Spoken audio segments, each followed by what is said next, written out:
All right, everybody, welcome back to another episode of iPodcast That 2.0. I am Brian, your host. Today is day 2 of an 11-part series about planning to launch a podcast. So these are things we do and think about before we push record on episode number 1 and or trailer.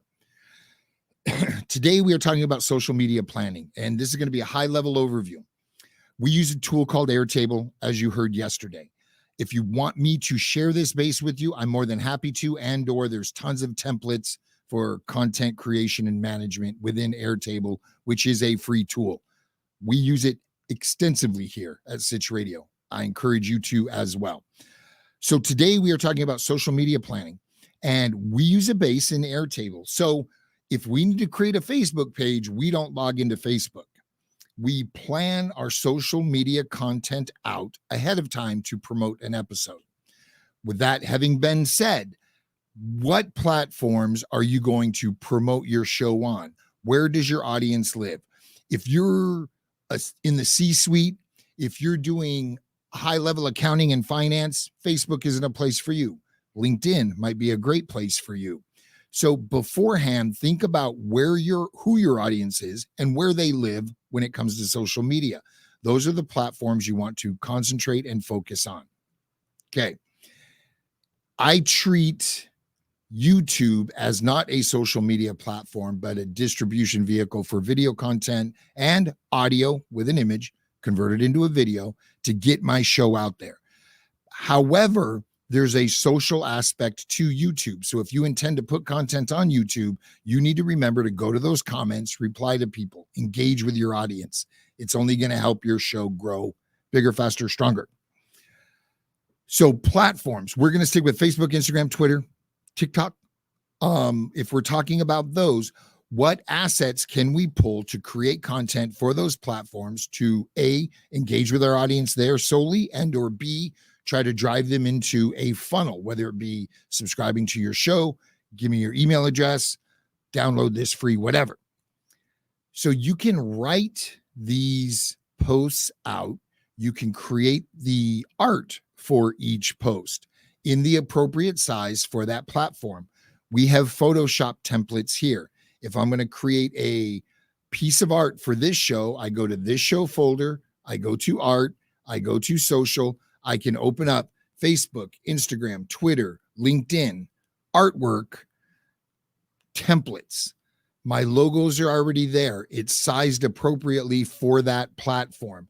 I add the new graphic. I might change a little text on it if there's any text at all. I export to the episode number folder within iPodcast That 2.0. So everything is kept together. I feel like I'm talking a lot. Now, what you write in Facebook, of course I'm talking a lot. I'm the host of a show. What you write in Facebook, you're not going to copy paste into LinkedIn. It's a different audience. You're not going to copy and paste into Twitter. You're only allowed 280 characters and it's a different audience. Ask questions in your copy. Have you ever faced a challenge of blah? We discuss how we overcame that in this episode. That's a pleasant way to introduce your episode. I'm tired of people checking the box for auto social media posts. When I click publish on a podcast, it gets blasted out to the world, and it typically reads something like this. Hey, check out my new episode, link. There's no emojis in it. You're not speaking to that audience. A pre-written short piece of content is vomiting your episode on that social platform.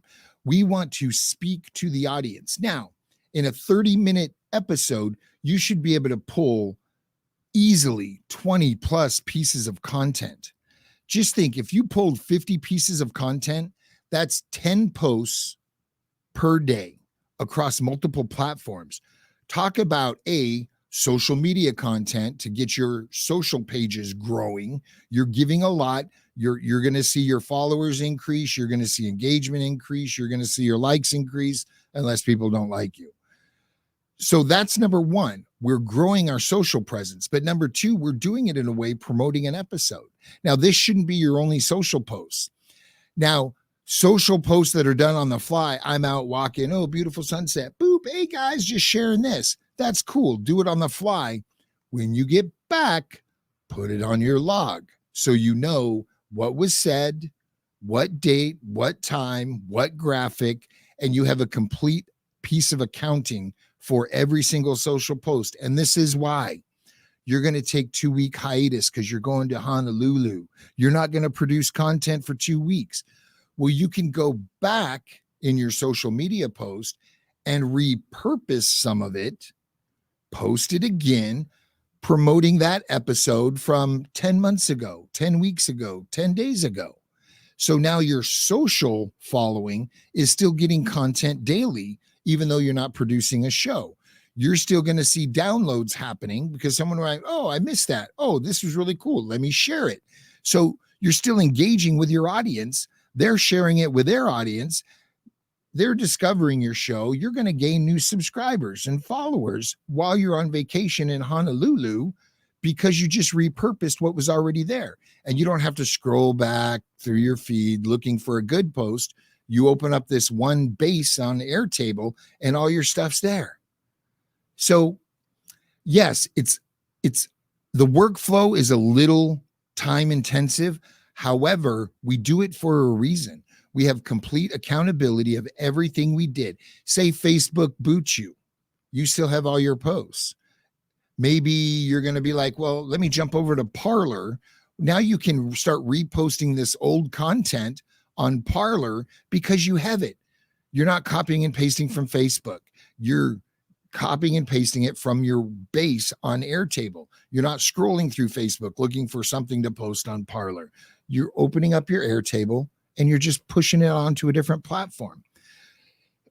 Include the images that you used, Facebook, LinkedIn, Twitter, all of them. That way you don't have to dig through folders. Maybe you archived it. It's no longer on your computer. It's on an external drive or in the cloud. You've got it right there in Airtable. Right click, save as, and you can just push that post out.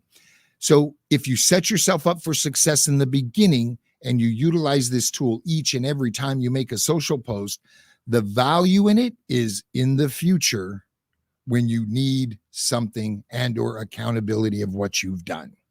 Say somebody downloads one of your graphics, photoshops it, making you look poor, and put it up on social. Do you see what this guy did? You can be like, whoa, that's not what I posted. Here's my record. And I mean, it can come in handy so many different ways. So plan your social media out ahead of time. Again, if it's an on-the-fly post, that's fine as well. Just log it in your log when you get back to Airtable. Airtable even has an app on your phone, so you can open it up, write it, and then copy paste it to IG or whatever platform you're going to post on. You can attach that image right there on your phone. If I have fat thumbs, I don't like doing things on my mobile. I would rather go back, copy and paste it on my desktop. That's just me. But there's several ways you can use the tool. If you like this idea, shoot me an email, brian@sitchradio.com, SITCH radio.com. I'll be more than happy to share this space with you. Just for full disclosure, if I send you a link and you sign up to Airtable, I get 10 Airtable dollars, which I've never spent. Hundreds of dollars in my Airtable account. I've never needed them. It's an awesome free tool. Check it out. Follow us on your favorite social media platforms. Our favorites are in the show notes below, IG and Twitter. We look forward to talking soon.